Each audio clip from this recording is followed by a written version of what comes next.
అర్థమవుతోంది. అసలు మీ వయసు ఎంత? ఫస్ట్ మీరు కాళ్ళ మీద ఇంకా పూర్తిగా నిలబడలేదు సరిగా. ఇందులో ప్రేమలు, దోవలు. ఇందులో మళ్ళీ వాడు పారిపోవడం. ఇంకా అలాంటి వాడిని నమ్ముకుని నువ్వు జీవితం ఏం గడుపుతావు? మీరు చాలా కేసులు ఈ మధ్యకాలంలో చూడండి. సరే ప్రేమించుకుంటారు. ఈ పిల్ల ఇంట్లోంచి నగలును డబ్బు తీసుకుని వెళ్తుంది. ఓ రెండు రోజులో ఓ 2 నెలల్లో గడుపుతారు. తర్వాత గొడవలు మొదలవుతాయి.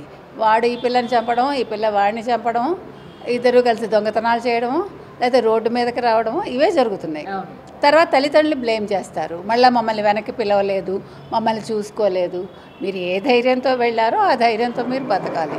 ఇప్పుడు ఇక్కడ లోకేష్ది ఒక తప్పు ఏంటంటే అలా వదిలేసి వెళ్ళిపోవటం అనేది ఫస్ట్ తప్పు.